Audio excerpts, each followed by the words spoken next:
in the Himalayas. In the Himalayas. It's growing on a tree, and it looks just like a face. And so to me, the fact that it was blurry, it was just that kind of, it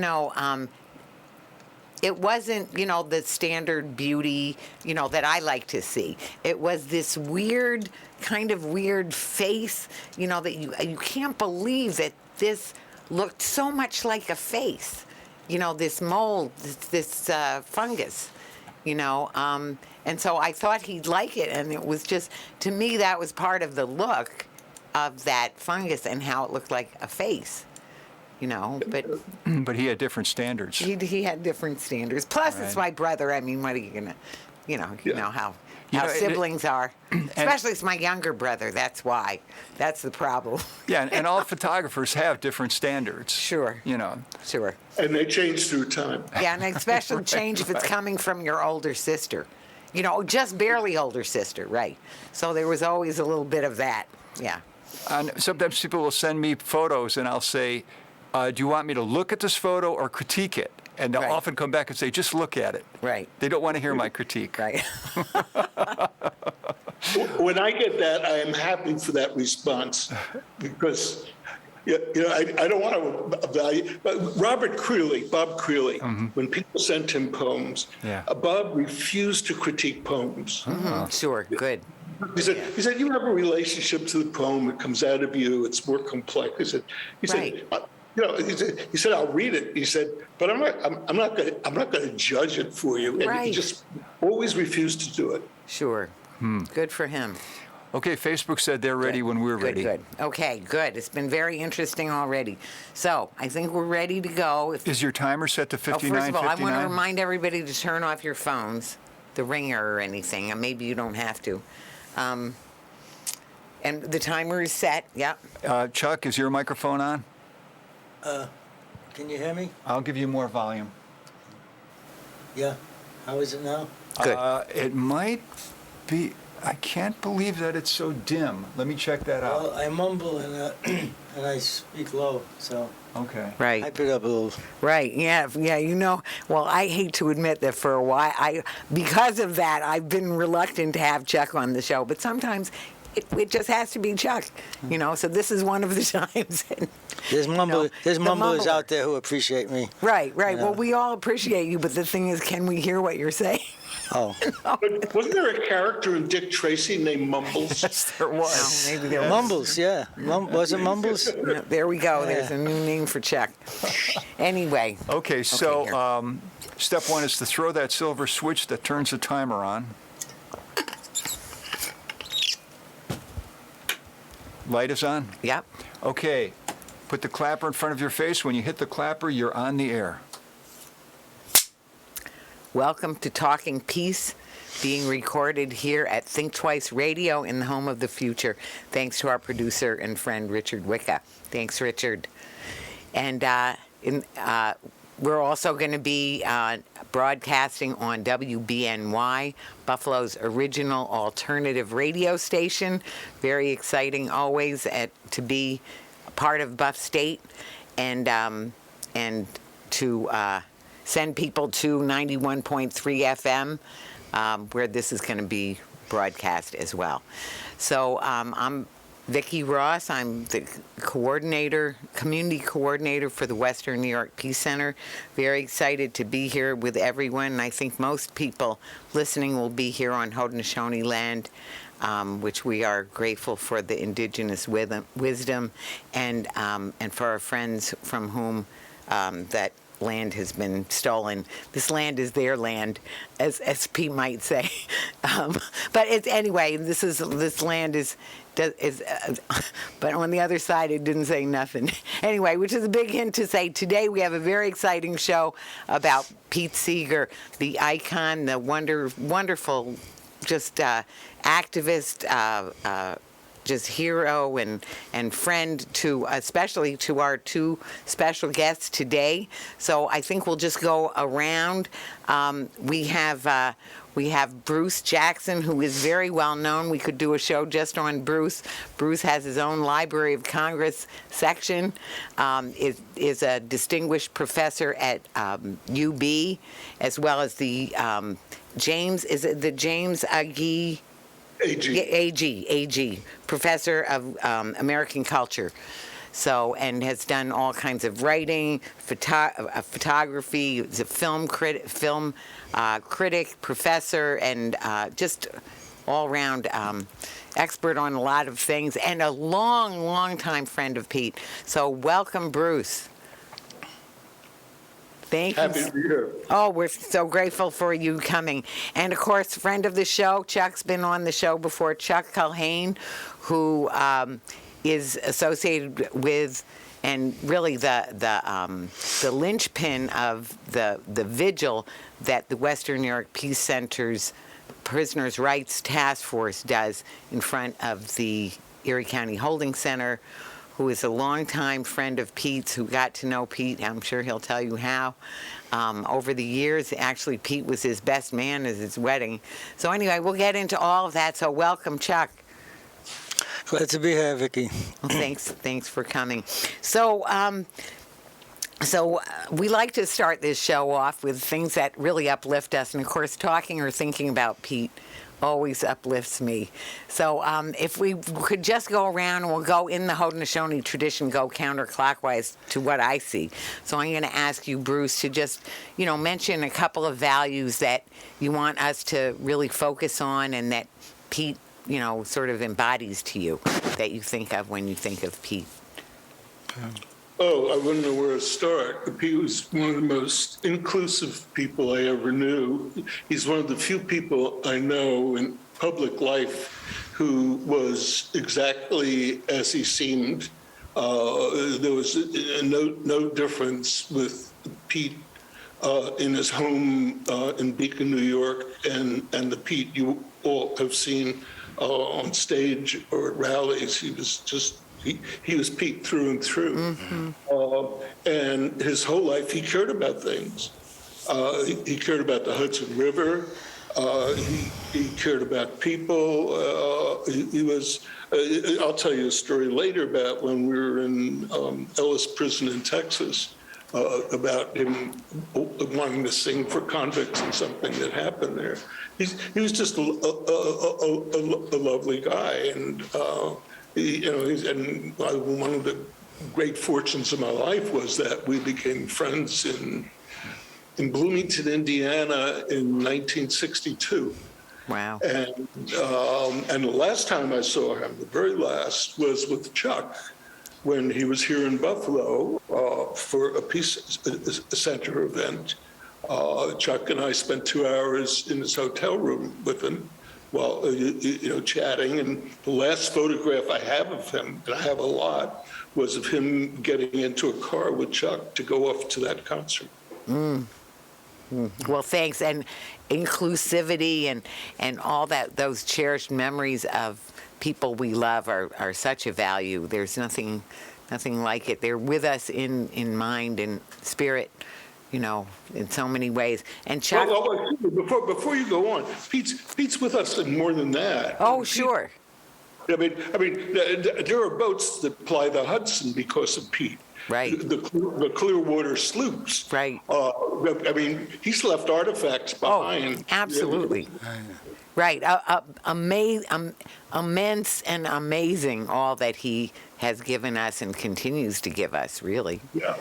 So, and Chuck, what would you want to say for some value, or a couple values? Well, I would echo Bruce's characterization of him being just down to earth, and he was who he was, grounded in a real affection for life and for people, and he's a great man in the true sense of that word. He touched so many lives, and one thing I always felt that he should have gotten the Nobel Prize instead of Bob Dylan. But I guess I remember getting a resolution out of the Common Council here supporting his nomination for the Nobel Prize. And when I'm sure that had a lot of effect in Oslo. Yeah, right. And when I mentioned it to him, I thought it was like a pretty, good thing. He said, Chuck, he said, that's nothing, and he meant it. He's sincere. Fame, I mean, he's just such a natural human being. And one image I have of him kind of embodies what I see. He was all alone at near where he lived, down at the foot of his. He lived on a mountaintop with Toshi, and down at the thing there's a little road that would go by, and he would go down there sometimes just by himself with a sign, whatever it was, for war or something topical, and just be there all alone, And I said, he didn't need all the fanfare and hoopla, He was 24/7, real, yeah. First of all, my two favorite values to trot out here every time. I don't always use both of them, but truth and love. I think of Dr. King saying, unarmed truth and unconditional love will have the final word in reality. And when I think of Pete, I definitely think of love. What a loving, wonderful person. Now, I only knew him because I was blessed to be part of the Peace Center, working for the Peace Center since 2008, and certainly when Pete came. So I was, helping out and around him. Plus, he came to Women in Black. But just his loving nature, his just open-heartedness, and just so accepting and warm, and just so truly loving. And of course, we know that it's out of real love that activism comes, because you're driven to help people because you love them. And love the creation. So he was so interested in that. And the other, as far as truth, makes me think of, now I wore this shirt. Now you want to read that, Chuck? Yeah. Wait, can you see it? Yeah. The open up a little bit. The right song at the right moment can change history. Now, it goes to show you how much I don't look at my own clothes, because the part I thought it said is the part that makes me think of Pete, that he had it inscribed in the front of his banjo, so you could see it on the sounding, on the skin there of the banjo. The head of the banjo. The head, right, of the banjo, and it said, "This machine surrounds hate and forces it to surrender." And so I think that was done with truth and love. That's that line comes from something written on Woody Guthrie's guitar. Really? Oh, really? This machine kills fascists. Right. Wow. That was the parent of that line. Now you're giving a little foreshadowing of the show that we're doing after this, when we're going to talk about the insurrection. So anyway, maybe we'll need to focus on these thoughts when we're talking about that, because he, anyway. So those values, they're all so much. So beautifully embodied in him, in his life, in the people he surrounded himself with, in the things that he did, said, and was, and so on that. So why don't we ask you to go ahead and tell that story you were going to tell about the penitentiary in Texas? Me? Yeah, please, Bruce. Yeah. Yeah. I think it was January 1966. Pete got me on the Newport Folk Festival board. So I would see, there occurred about 5 years, I saw Pete every month at a meeting at George Wein's house in New York. Wow. As we were planning the Newport Folk Festivals for each year. In addition to everything else we did. At one of those meetings, as I remember it, Pete said to me, at that time, I was recording Black convict work songs in Texas prisons.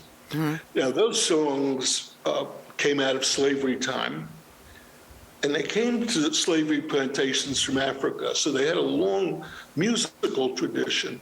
But a lot of the prison farms in which I was recording had themselves been slavery time plantations. So there was a real irony and tradition and history. Sure. And Pete said, you know, those songs that you're recording, the prisons are integrating. And when they're integrated, the songs will disappear because the white guys won't be able to do them. Mm-hmm. Which was fascinating because some of the black convicts had said the same thing to me. Right. I said, the white guys can't do this stuff. They don't have the rhythm. Mm-hmm. And so he said, let's make a movie about it. Mm-hmm. And I remember, as I said, this is January 1966.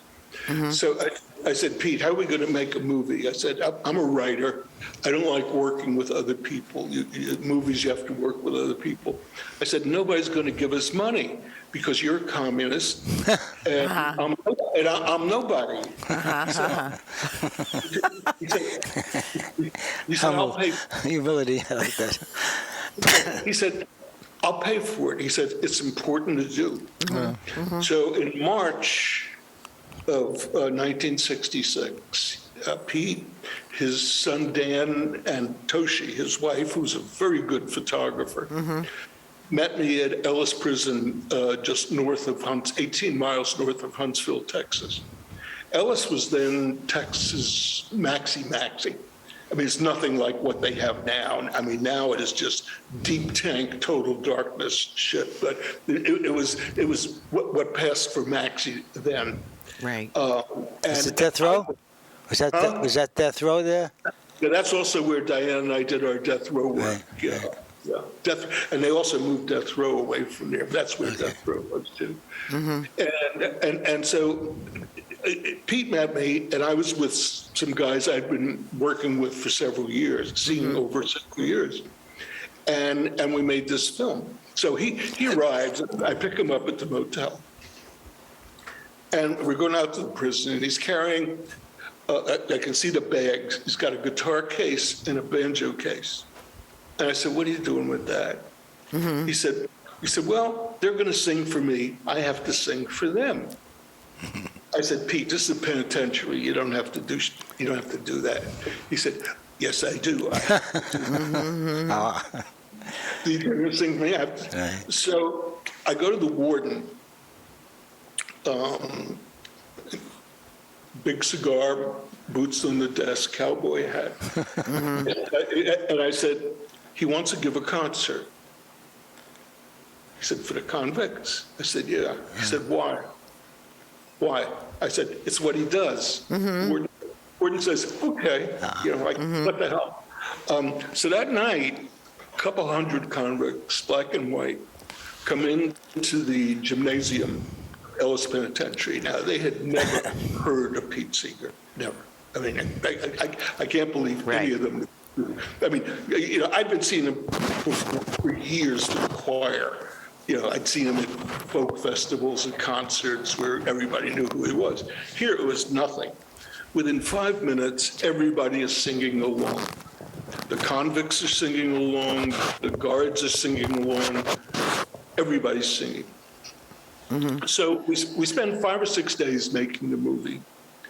And he does another concert the next night at another prison in Huntsville, at Wynn, which was a prison for older and infirm prisoners. He did a concert there too. Same reaction.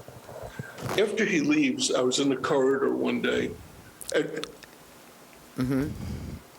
What is she doing? Oh, I was just making sure Chuck's, I was just helping him adjust his microphone. I'm sorry, I didn't mean to distract you. Yeah. After they leave, I was still there working. Mm-hmm. I was still recording. Mm-hmm. Mm-hmm. And a convict comes up to me in the hall and says, how come you never recorded me doing them river songs?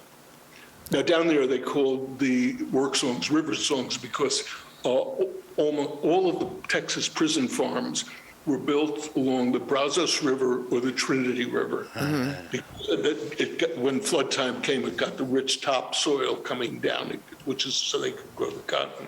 So they called them rivers. He said, how come you never recorded me recording river songs? I'd been seeing this guy for 4 or 5 years. He never talked to me before. I said, you never told me you knew any. He said, I never knew you knew Mr. Pete Seeger. See? Who he had never heard of until 2 nights before. That was the kind of impact he had on those people. Right. Well, go ahead.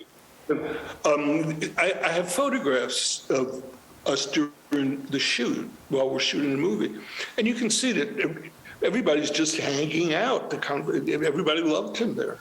Yeah. As you were when you were telling me this story when we were talking before this show, as I was so struck by, as you're saying, the way he got everyone singing, that all the COs, everybody in the room, whether they thought they could sing or not, didn't matter.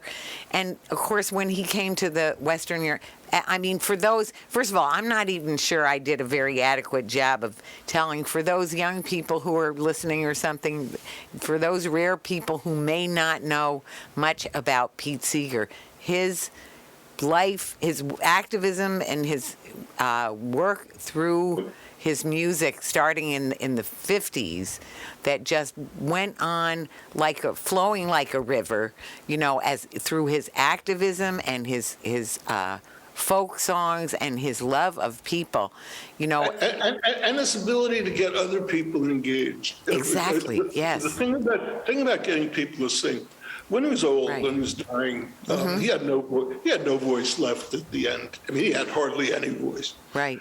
He was just speaking half the time, if anything at all. Right. He was still getting people to come out and sing. Right. One time, I saw one concert where he said, I can't sing, you know the words. He would just go like that, and people would sing the words. So he had this incredible ability to engage people in the things that concerned him. By the way, I want to say one more thing about that film. Please.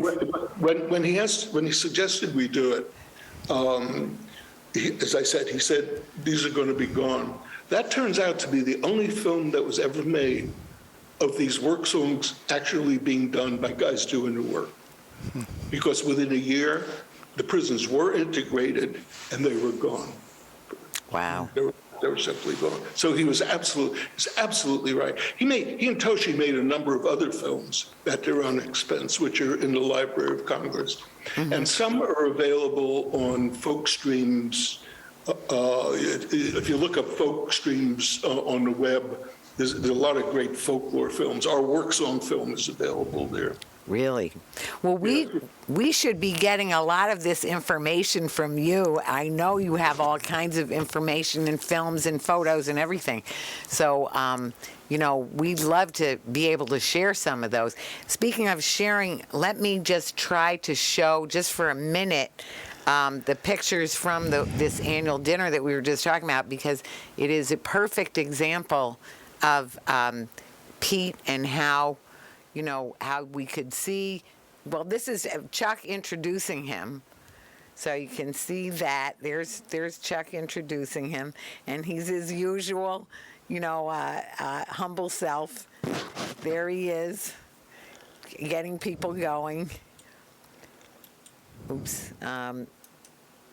Here, and this is the crowd there. This is that. Yeah. Right? Pretty impressive. And Bruce would have been there, except that somebody came in from out of town to Bruce's, I think, your class that night. Yeah. It was something, and I hadn't known about it until late, and I just couldn't get down there. I was really sorry not to. Yeah. You had Well, it's probably pretty much sold out, certainly, especially. I would have carried Pete's guitar in and said I work for him. Oh, sure. Well, I'm sure he would have said, yes, he sure does. So anyway, it was just such an opportunity and such a truly thrilling time. I mean, I can't tell you, I'm still upset about the fact that the hat that he borrowed from me, I lost it once at a protest because I was, he borrowed my hat and gloves because when he came to Women in Black, it was so damn cold. And of course, he was at the Peace, in Buffalo for the Western New York Peace Center dinner. The dinner was on the November 9th of 2013. Okay. I'm sure of that because I was just looking at the dates. 13th, yeah. I mean, he passed away January 27th of 14. So now he did something that might have been a public concert or it might have been a private thing. He and Oliver Guthrie. Yes. At the Carnegie Hall? Right. One of them places. Right, yeah. right. So there was that. And there was, but we were just lucky because Chuck knew him. Chuck invited him. And he said, Chuck, I'm 94, I don't get out that much. Yeah. But then, you want to tell us? Then? He was 94 when he was here? Yes. Like I was wondering how old he was. Yeah, he was 94. Well, Good for him. the previous, going back, he was, I think, 93 then. I called and I said, Pete, I said, the Peace Center is looking for a speaker or a performer for the annual fundraiser dinner in November, right? He says, Chuck, I'm going to be 94 my next birthday. I said, I know. I said, it's a long shot. I said, but if it's yeah. He said, well, let me do this. He says, I'll make a notation on my calendar. He says, and you call me and he said, you said November? I said, yeah. He said, call me in like August or September.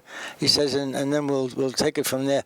In the interim, Toshi had passed away, and so I know he was devastated. I mean, they were together 67 years, something like that, right? Yeah, and they were absolutely together. Yeah. Yeah. Mm-hmm. And I have a funny... managed his life as they were so close. Yeah. He said she was 50% of the organization with them. Right. They were close and worked. Right. But anyway, comes, I think, September, I give him a call, and he forgot about it. Right? He says, did we I said, you said to call you up and remind you of possibly coming up to the dinner. And he says, you got my calendar here. He says, oh, yeah. He says, I have a Peace Center with a question mark there. He says, well, let's see what we can do, So we started to go through different scenarios. He would take a plane from Westchester to LaGuardia up to Buffalo. And then his daughter got involved, and it got more complex. And I said to myself, I said, this is not going to happen, it's just too much. But in the end, he came up with one of his aides who has a sister who lives up here in Buffalo. So she volunteered to make the trip with him, and they come up. Before he got here, I remember you and I saw him in the room there, in the hotel room. I said, Pete, is there anything that you need, in particular? He says, yes. He says, ask them at the hotel, Chuck, if I could have 10 pillows. Right? I says, 10 pillows. He says, for my elevation, for my legs, he says, I got to have the circulation going well. Well, when I got there, the next day, Saturday morning, there were 30 pillows there were small ones, but there was 30 of them. And he's up in the bed all propped up. I said, Pete, you're the Pasha, man. Look at you, Right. And you came over that morning and had a good conversation and stuff, and a few other people. Roger Cook come over, and Roger's partner, June, was also the best lady when I got married. Pete was my best man. I was still inside in 1989. But I remember when I met you at the room, all those pillows. We were talking. He was in the bed, and his legs were like that. Yeah. Yeah. Like I could just see. How did you meet Pete? What? How did you and Pete connect? Well, it's interesting. Yeah. My brother. Here, why don't you put it like 4 inches from your face about that? Yeah, that's good. That's great. Yeah. Thanks. I was on death row in New York back in 1971 to 73. And it was abolished in 72 temporarily. My my brother, I was able to get permission to have a guitar, and so my brother brought me a guitar, and it took 3 months from the package room to my cell to get it going, but we did it, and we got the guitar in, and a news reporter, Joan Potter, who did an interview, and then when the death penalty was abolished, continued to visit me every couple of weeks. She would come up and visit. She sent me a songbook of that was edited by Pete, like folk songs. Are you in population now? No, still on death row. Yeah, from I was there altogether 33 months. You know, which is in today's time that's relatively no time. You know, you got people on death row now 20 or 30 years. Right. I know guys. I know guys who've been there. There are guys on death row in Texas who were there when I worked there in 1979. Wow. Still there. Yeah. Wow. Yeah. Anyway, I noticed on the at the end of the songbook that there was Pete's address, his name and his address, and I saw that the zip code was the same as the prison, 12508, something like that, right? And I said, gee, and I dropped him a note. I said, listen, I got a songbook that you edited, and I just noticed that you live nearby here, and I just wanted to write and say hello, and I'm trying to learn some folk songs, you know, keep everybody's spirits up here. And he wrote back immediately, and he says, what an honor to get a letter from you, you know? And I'm thinking to myself, an honor, you know, he doesn't know me from a hole in the wall, right? And but he just, well, it turns out that the death penalty was something that he was always against, totally, forever, and anyway, that's how we started corresponding, and that Christmas I did a poem called "Last Christmas for Death Row," because it had been abolished in June of '72, and then it took him a year and a half to get the paperwork done and get off back to general population. Mm-hmm. But anyway, I sent him a copy of the poem, and he wrote back and he said, I really like this. He says, could I publish it in my magazine, Sing Out? And I said, sure, you know, and I think that was the first poem that I ever had published. And, yeah. Wow. Yeah. Wow. And we kept up the correspondence. When I eventually got out, I went to visit him and Toshi, right? And this is funny. I pull up in the car, and Toshi comes out of the cabin, and as I'm getting out of the car, I hear her say, and there's a dog coming and it's barking, right? And I hear her say, "Pet the dog," right? What I didn't hear was when the dog barked when she said "don't," right? So I didn't hear "don't." Oh no! So I put my hand out to pet him. They went, "Ah!" No. I said, "Don't pet the dog, you dummy." So we didn't get off on the right foot. No, not the dog. Not with the dog. Yeah. Yeah. But yeah, he had a beautiful sight overlooking the Hudson River. Well, you've been there, right? Yeah. On the mountains. Yeah, I remember one night, Diane and I were there, and we were standing in that bluff looking across the other side of the Hudson. Yeah. And you could see the light of houses. Mm-hmm. And he said, when we moved here, there were no lights. Mm-hmm. Mm-hmm. He and Toshi literally built that house by hand. Right. I mean, they built it hammer and nails. They were like that. Right. And when we were there, I forget how old he was. He was already, in his 70s, maybe in his 80s, and he had just come in from tapping his maple trees, right? And he was boiling down maple syrup. Right. So yeah. He was like that.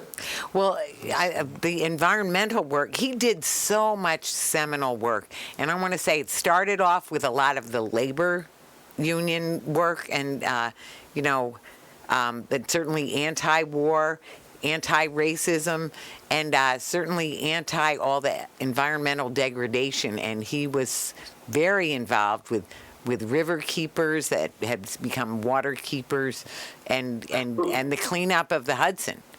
Yeah. Well, I have a story about that. Oh, please.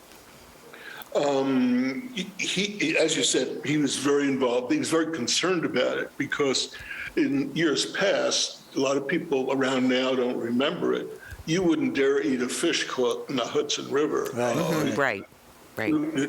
I mean, it would kill you on the spot. I remember it was so full of PCBs. The river was really, it was a toxic place. Right. And he was concerned about it. And he decided to build this boat that would go up and down the Hudson, and they would park at docks, put on concerts, and do environmental lectures. It's the kind of cockamamie idea he would come up with. Now, at Newport Folk Festival, everybody got $50 a day. Bob Dylan, Joan Baez, Peter, Paul, and Mary got $50 a day. I got $50 a day. Some Spokes Marciani, a penny whistle player from South Africa, got $50 a day. All the money that was left over, we gave away to people doing projects. We gave it away. Pete comes in one day and says, I would like to borrow $10,000 to lay the keel of a boat that I want to build to ply the Hudson River. And it was the Clearwater, the first Clearwater. Now, people would often ask us for loans, and nobody ever paid them back. And he said, it's important to do this now. And it has something to do with when it was being built in Maine or someplace like that. You had to get the keel in place before freezing or something. Otherwise, you lost a whole year.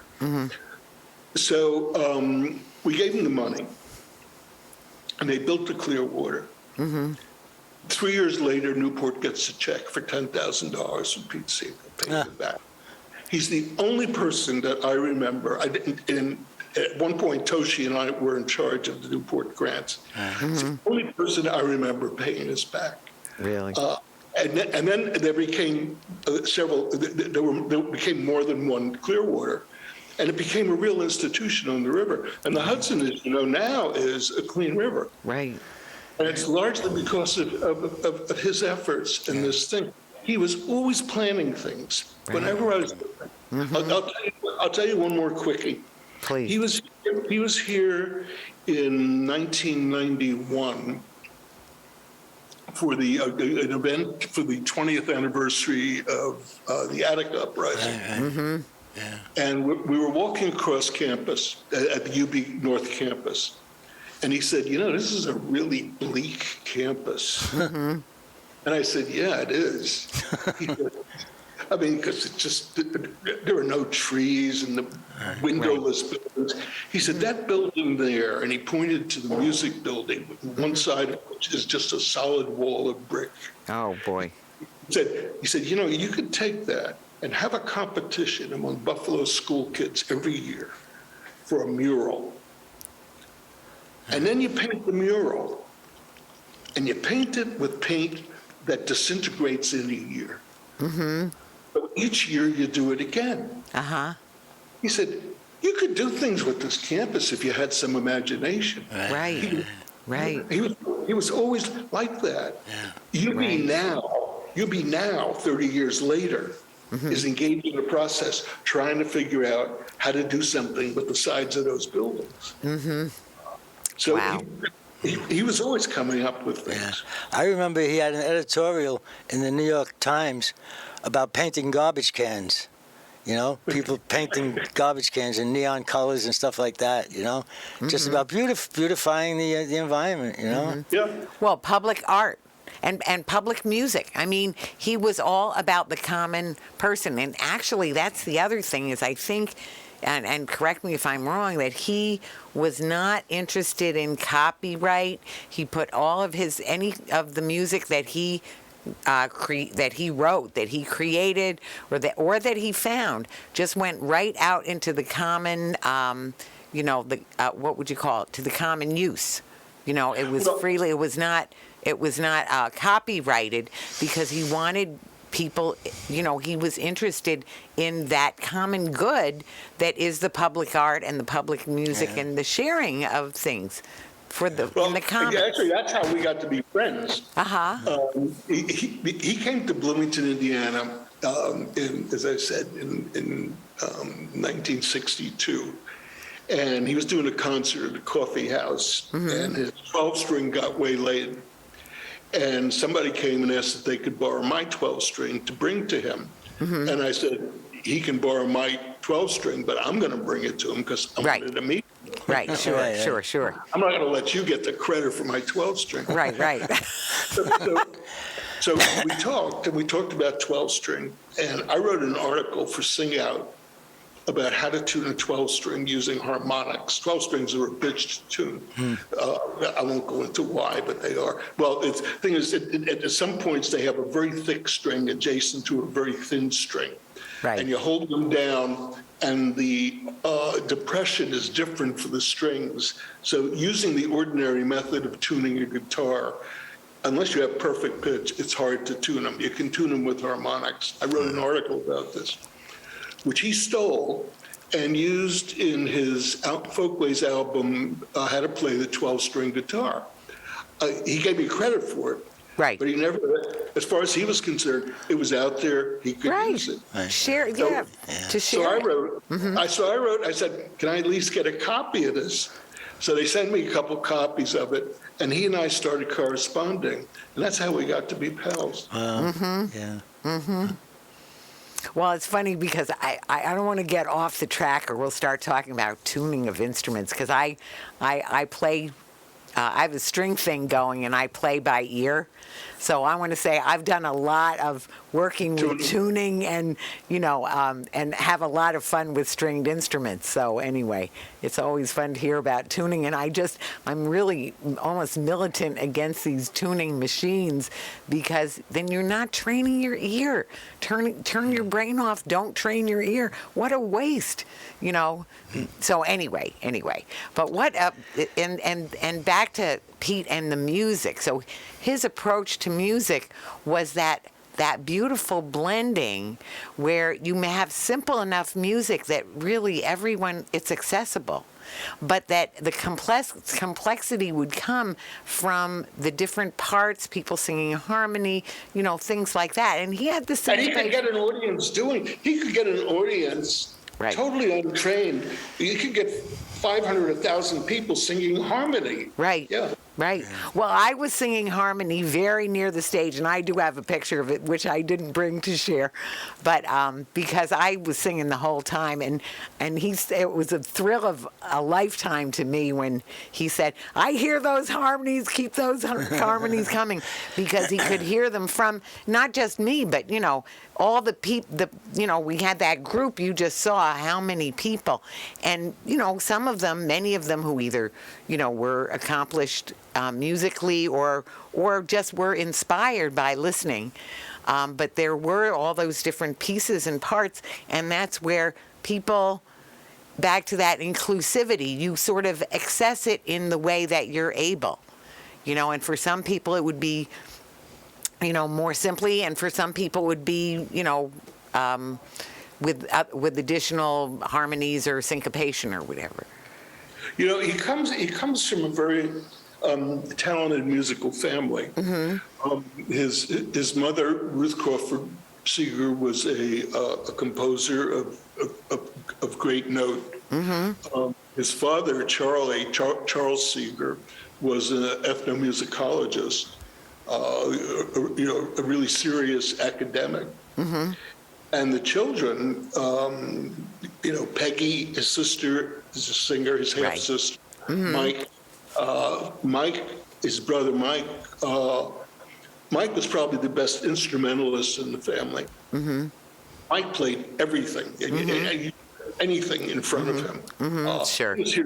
He was here one time, and he was just finding things around the house and making music with them. Sure.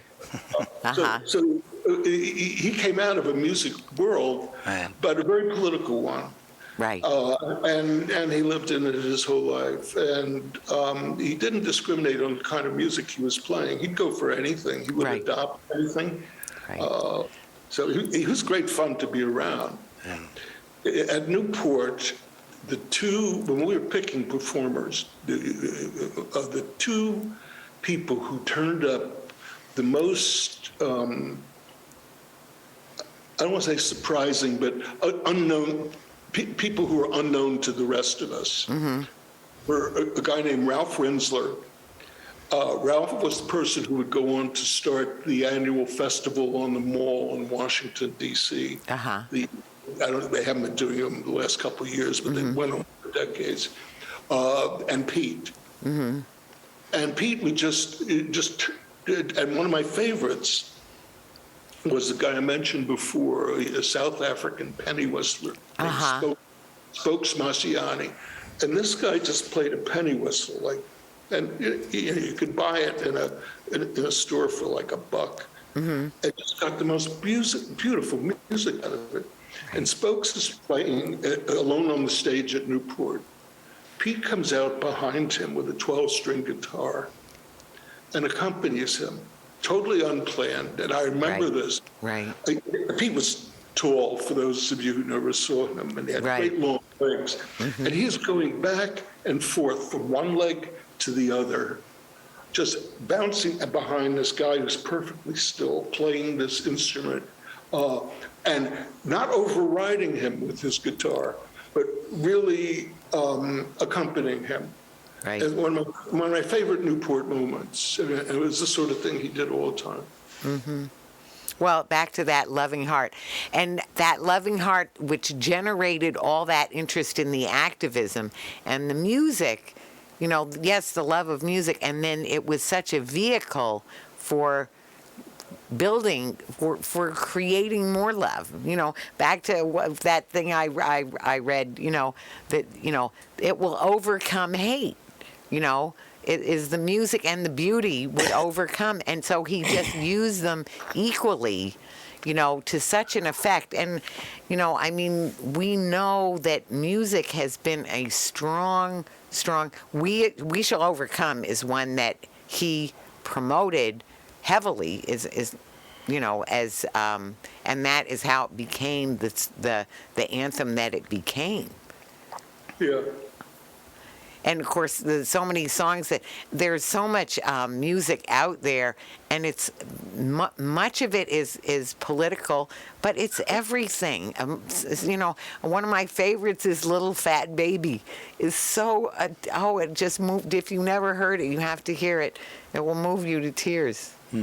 Well, some of them, a lot of his topical songs are still applicable today. Absolutely. Like Waist Deep in the Big Muddy. Right.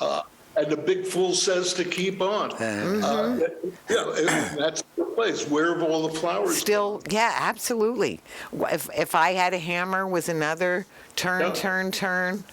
But there are so many. So there's lots of well-known ones, and then there's all these hidden gems and different ones that and that's what that Little Fat Baby one is. Chuck mentioned Sing Out before. Pete Sing Out, right? Yeah. Sing Out magazine was a topical.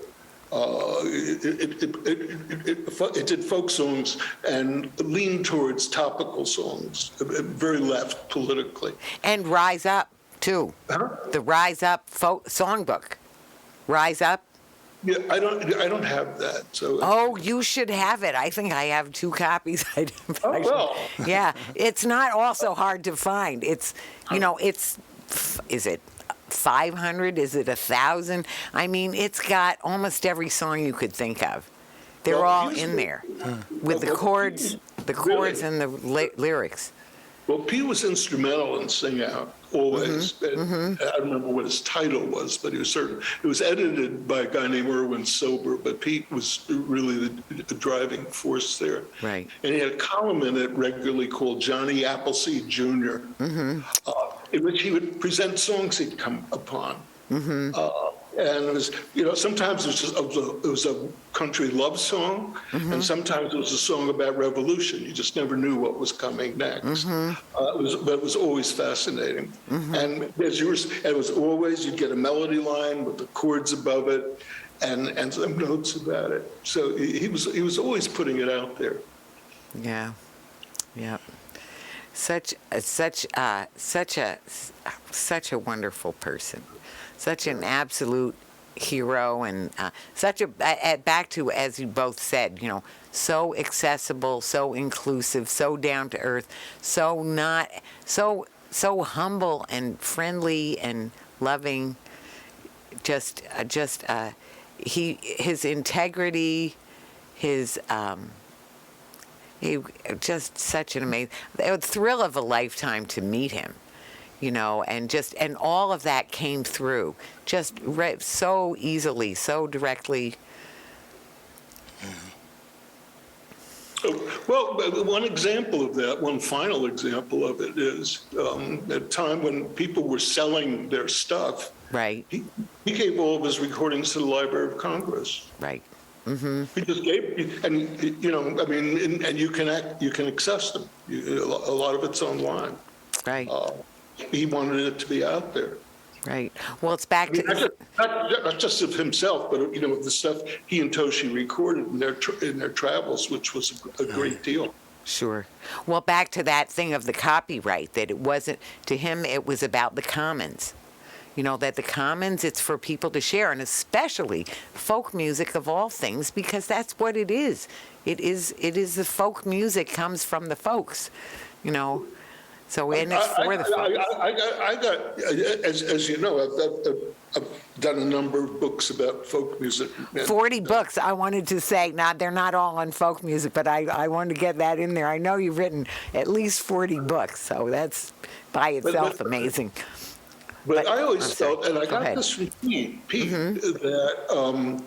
that people would ask me for permission to use the music, the things I recorded, not just in the prisons, but blues guys like Son House, Mississippi John Hurt, and Skip James, and I always had the sense that I was custodian of what I had, that I never owned any of it, which I got from him.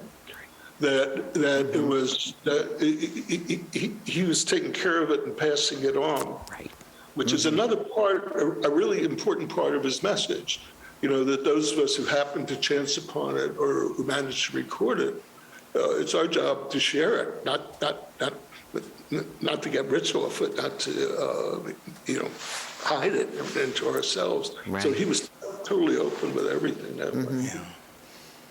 And nothing deterred him. So he was, as you said, he was called a communist. There's the things in a book I read about his being, doing a concert near where he lived, where they had people throwing rocks and things. Paul Robeson. He and Paul Robeson in Poughkeepsie. Right? It was at a presidential rally for.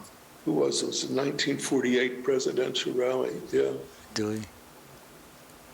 It was a famous event. Right, yeah. Right. Well, just in so many ways, he had that courage, and he just put, he put his mission first. He put other people first. He put the integrity first. Yeah. Just such an inspiration. Such an amazing person. The work that his family put together, The Power of Song, it was a 2-hour special on public radio. I think it's archived somewhere now. Sure. But they recount his time with the House Un-American Activities people, and the actual hearings going on. Wow. And it just says I have a right to my opinion, and it's nothing that you can infringe on, What he did there was great. Yeah. Because it's a time when a lot of people were pleading the fifth. They said, "I want to testify." Right. He took the first. Right. Right. He pled the First Amendment. He said, "You can't make me say anything I don't want to say." Right. But just as you can't keep me from speaking, you can't make me speak. They did not know what to do with that. They went crazy. Yeah. They were used to the fifth. Right. But he took the first. Said, "I have a right to speak. I have a right not to speak." Yeah. And I'm not going to speak to you. Right. He sentenced him to, a year in jail or something, and it finally got thrown out. Yeah, he went on appeal. Cost him a lot of grief. Sure. And he was blackballed. Yeah. Well, Back for years. so I need to say that we're getting a little bit low on time now. We have about 5 minutes, just a little over 5 minutes left. Yeah. So I don't want to forget this part of like, how can people uphold the causes that he worked so hard for? You know, some of the ways locally, especially, that people can help I tell you, with those causes. if he were in Buffalo right now, he'd be downtown at that grain elevator protest this week. Oh, right, that's right. Yeah. He'd be playing banjo no matter how cold it was. Yeah. Right. And also the construction of that amphitheater out on the canal side. Right. Well, they did that. By the way, I think both Chuck and I were both there for that vigil, and I was fully ready to risk arrest when they were going to take down the trees. And then the day they took down the trees was the day I had already gone to North Carolina. Of course, they did it right before right before Christmas, and with no notice at all, and probably in the dead of night, chances are, or something. But so certainly the environment is one of the big ways that we can, and that preservation of history and of people's labor and honoring of our history and the legacies. And the legacies to learn from. And local culture. Pete would love Buffalo now. Sure. The immigration that Buffalo has had in the last 20 years, what's happened to like the West Side, Pete would adore this and would be doing everything he could to let people know about the great variety of cultural things that are out there now. Yeah. Right. So he'd be lighting up the city. And of course, the major issue across the country right now, voting rights. Right. He would be working night and day on voting rights. Yeah. Well, I can't help thinking, and I don't mean to be, too, what do I want to say, forward on saying the Western New York Peace Center, the things, and that's part of, he came, certainly a lot of it was out of his affection for you, Chuck, I am sure. But also the fact that the Western New York Peace Center is trying to work on economic justice, racial justice, voting rights, environmental justice, so many of those things, those issues, because there's a way of doing things in truth and love, and that was the way Pete operated, and for the common good, for the good of all, looking for those who are most hurting to help lift them up or give them a chance or hear their voice and raise their voices up. Well, and listen. He recognized that. He didn't come to Buffalo just because of his friendship with Chuck. He knew what you guys were doing. Right. But there's a reason that 93-year-old guy made that trip. And it's because he was who he was coming for. Right. You're right. He turned 94 after the dinner. That must have been because he passed wasn't he 94 when he passed? And his birthday is December 3rd? May 3rd, I think. May. Oh, May 3rd. Oh, then maybe he was already 94. But whatever he might have been. What a thrill of a lifetime it was to have him. So that's another way that people can. But there's so many, and we have a list on the Western New York Peace Center website. There's a list of lots of allied groups and partners, and there's all kinds of groups. If anything, there's too many. We need to consolidate our labors a little bit more because there's big struggles going on, and we just need to use that inspiration that he gave us. So I want to ask you both for your final words because we're really rounding out the time now. So we'll go to you first, Bruce. Thank you so much. So what would you say? What bottom line you'd like people to remember? I don't have a bottom line. He was a lovely guy who cared about people and issues and decency. His entire life, he cared about the rights of individuals against various kinds of machines of whatever stripe. He had many opportunities to take a softer life, never opted for them. Right. He kept on keeping on, as he said in one of his songs, and he was a great inspiration for many of us, me included. Yeah. Absolutely. Well, his music, I think, was was in it heart and soul. His mom, of course, was and father were both musicologists, and that's the universal language, as Ray Charles called it. Mm-hmm. And through that, I think he saw a way to communicate with everybody, regardless of politics sometimes. Right. Anyway, it was just a great honor to know him, you know, and to see what people can do. Well, he inspires people. He inspired me. Right. Well, you're both inspiring me. I'm very grateful to you both.